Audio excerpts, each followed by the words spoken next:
ਧੰਨ ਸਾਹਿਬ ਸ੍ਰੀ ਗੁਰੂ ਗੋਬਿੰਦ ਸਿੰਘ ਜੀ ਦੀ ਮਹਾਨ ਸ਼ਖਸੀਅਤ। ਭਾਰਤ ਦੇ ਸਾਬਕਾ ਰਾਸ਼ਟਰਪਤੀ ਡਾਕਟਰ ਜ਼ਾਕਿਰ ਹੁਸੈਨ ਜੀ ਆਪਣੇ ਰਾਸ਼ਟਰਪਤੀ ਭਵਨ 'ਚ ਬੈਠ ਕੇ ਕਾਗਜ਼ ਉੱਤੇ ਧੰਨ ਗੁਰੂ ਗੋਬਿੰਦ ਸਿੰਘ ਸਾਹਿਬ ਜੀ ਦੀ ਮਹਾਨ ਸ਼ਖਸੀਅਤ ਬਾਰੇ ਕੁਝ ਲਿਖਣ ਦੀ ਕੋਸ਼ਿਸ਼ ਕਰ ਰਹੇ ਸਨ ਕਿ ਅੱਖਾਂ 'ਚੋਂ ਹੰਝੂਆਂ ਦਾ ਮੀਂਹ ਆਪ ਮੁਹਾਰੇ ਕਾਗਜ਼ ਤੇ ਵਰਨ ਲੱਗਾ।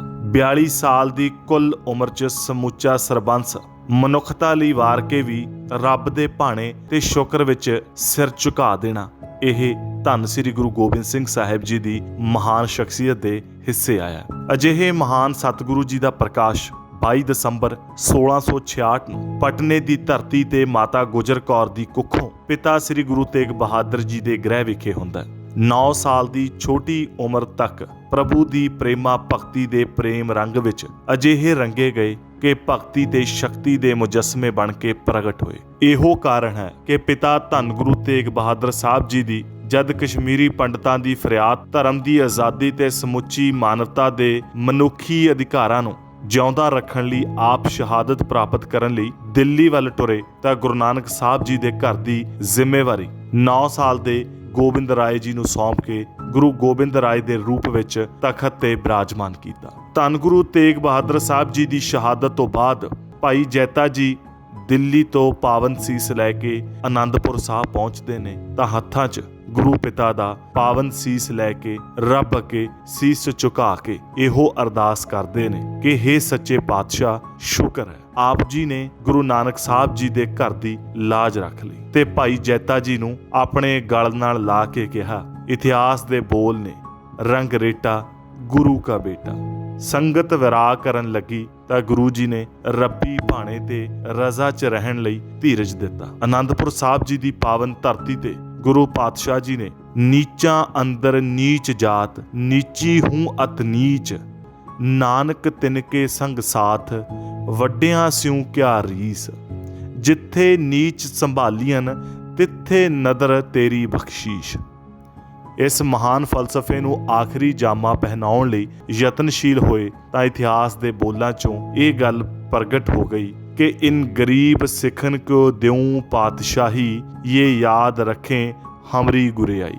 ਆਨੰਦਪੁਰ ਸਾਹਿਬ ਜੀ ਦੀ ਧਰਤੀ ਤੇ ਖਾਲਸਾਈ ਫੌਜਾਂ ਦੇ ਨਾਲ ਨੀਲੇ ਨਿਸ਼ਾਨ ਸਾਹਿਬ ਝੂਲਣੇ ਆਰੰਭ ਹੋਏ। ਰਣਜੀਤ ਨਗਾਰਿਆਂ ਦੀ ਗੂੰਜ ਪਹਾੜਾਂ ਵਿੱਚ ਵੀ ਗੂੰਜਣੀ ਆਰੰਭ ਹੋਈ। 5 ਕਿਲੇ ਉਸਾਰ ਕੇ ਗੁਰੂ ਸਾਹਿਬ ਜੀ ਨੇ ਹਲੀਮੀ ਰਾਜ ਦੀਆਂ ਨੀਹਾਂ ਨੂੰ ਹੋਰ ਮਜ਼ਬੂਤ ਕੀਤਾ। ਸ਼ਾਹੀ ਠਾਠ ਬਾਠ, ਸ਼ਾਹੀ ਤਖਤ ਤਾਜ ਤੇ ਪੰਗਤ ਤੇ ਸੰਗਤ ਦੀਆਂ ਸੰਸਥਾਵਾਂ ਨੂੰ ਵੀ ਹੋਰ ਮਜ਼ਬੂਤ ਕੀਤਾ, ਜਿਸ ਕਰਕੇ ਧਾਰਮਿਕ, ਸਮਾਜਿਕ ਤੇ ਰਾਜਨੀਤਿਕ ਪੱਖ ਤੋਂ ਲਿਤਾੜੇ ਜਾ ਰਹੇ ਸਮਾਜ ਦੇ ਦਬੇ ਕੁਚਲੇ ਲੋਕਾਂ ਵਿੱਚ ਇੱਕ ਨਵੇਂ ਇਨਕਲਾਬ ਦੀ ਰੂਹ ਫੂਕੀ ਗਈ। ਦੂਜੇ ਬੰਨੇ 22 ਧਾੜ ਦੇ ਹਿੰਦੂ ਪਹਾੜੀ ਰਾਜੇ ਇਹ ਗੱਲ ਸਹਾਰ ਨਾ ਸਕੇ ਕਿ ਜਿਸ ਸਮਾਜ ਨੂੰ ਕਈ ਹਿੱਸਿਆਂ ਵਿੱਚ ਵੰਡਿਆ ਗਿਆ ਸੀ, ਧਾਰਮਿਕ, ਸਮਾਜਿਕ ਤੇ ਰਾਜਨੀਤਿਕ ਤੌਰ ਤੇ ਗੁਲਾਮ ਬਣਾ ਕੇ ਉਸ ਅੰਦਰ ਹੀਣ ਭਾਵਨਾ ਪੈਦਾ ਕੀਤੀ ਗਈ। ਅੱਜ ਉਹੀ ਸਮਾਜ ਗੁਰੂ ਨਾਨਕ ਸਾਹਿਬ ਜੀ ਦੇ ਘਰ 'ਚ ਪ੍ਰਵੇਸ਼ ਕਰਕੇ ਉੱਚ ਜਾਤੀਏ ਬ੍ਰਾਹਮਣਵਾਦ ਦੇ ਸਾਰੇ ਬੰਧਨਾਂ ਤੋਂ ਮੁਕਤ ਹੋ ਕੇ ਇੱਕ ਨਵੇਂ ਖਾਲਸਾਈ ਸਮਾਜ ਦੀ ਸਿਰਜਣਾ ਕਰ ਰਿਹਾ ਹੈ। ਫਿਰ ਗੁਰੂ ਕਲਗੀਧਰ ਪਾਤਸ਼ਾਹ ਜੀ ਨੇ ਖੰਡੇ ਬਾਟੇ ਦੀ ਪੌਲ ਛਕਾ ਕੇ 5 ਪਿਆਰਿਆਂ ਦੇ ਰੂਪ ਵਿੱਚ ਮਾਨਵਤਾ ਨੂੰ ਸੰਪੂਰਨਤਾ ਦੀਆਂ ਸਿਖਰਾਂ ਤੇ ਪਹੁੰਚਾ ਕੇ ਇਹ ਉਪਦੇਸ਼ ਦਿੱਤਾ,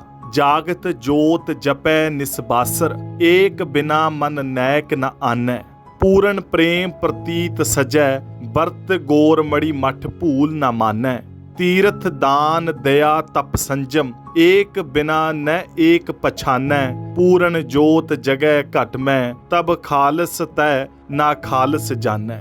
ਗੁਰੂ ਗੋਬਿੰਦ ਸਿੰਘ ਜੀ ਦੇ ਬਖਸ਼ੀਸ਼ ਕੀਤੇ ਖੰਡੇ ਬਾਟੇ 'ਚੋਂ ਅੰਮ੍ਰਿਤ ਦੀਆਂ ਬੂੰਦਾਂ ਪੀ ਕੇ ਗੁਰੂ ਸਾਹਿਬ ਜੀ ਵੱਲੋਂ ਬਖਸ਼ਿਸ਼ ਕੀਤੀ ਹੋਈ 5 ਕਕਾਰੀ ਵਰਦੀ ਧਾਰਨ ਕਰਕੇ ਜਦੋਂ ਸਿੱਖ ਗੁਰੂ ਸਾਹਿਬ ਜੀ ਅੱਗੇ ਨਤਮਸਤਕ ਹੋਇਆ ਤਾਂ ਗੁਰੂ ਕਲਗੀਧਰ ਪਾਤਸ਼ਾਹ ਜੀ ਪੁਕਾਰ ਉੱਠੇ, ਖਾਲਸਾ ਮੇਰੋ ਰੂਪ ਹੈ ਖਾਸ, ਖਾਲਸਾ ਮੈਂ ਹਉ ਕਰੂੰ ਨਿਵਾਸ।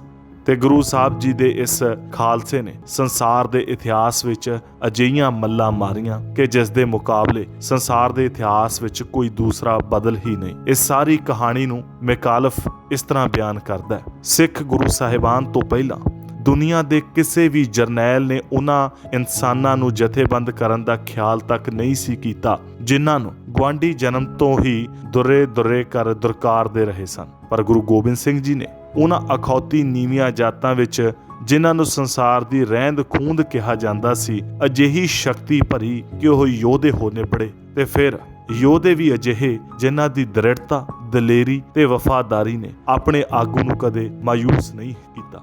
ਇਸ ਲਈ ਗੁਰੂ ਗੋਬਿੰਦ ਸਿੰਘ ਜੀ ਦੇ ਪਰਉਪਕਾਰਾਂ ਨੂੰ ਜਾਂ ਉਹਨਾਂ ਦੀ ਮਹਾਨ ਸ਼ਖਸੀਅਤ ਨੂੰ ਬਿਆਨ ਕਰ ਪਾਉਣਾ ਕਿਸੇ ਮਨੁੱਖ ਦੇ ਵੱਸ ਦੀ ਗੱਲ ਨਹੀਂ, ਕਿਉਂਕਿ ਗੁਰੂ ਤੇ ਪਰਮੇਸ਼ਰ ਵਿੱਚ ਭੇਦ ਨਹੀਂ, ਗੁਰੂ ਪਰਮੇਸ਼ਰ ਇੱਕੋ ਜਾਨ। ਇਸ ਲਈ ਭਗਤ ਕਬੀਰ ਸਾਹਿਬ ਬਚਨ ਕਰਦੇ ਨੇ, ਕਬੀਰ ਸਾਤ ਸਮੁੰਦਰ ਮਸ ਕਰੂ, ਕਲਮ ਕਰੂ ਬਨਰਾਏ, ਬਸੂਦਾ ਕਾਗਦ ਜੋ ਕਰੂ, ਹਰ ਜਸ ਲਿਖਨ ਨਾ ਪਾਏ।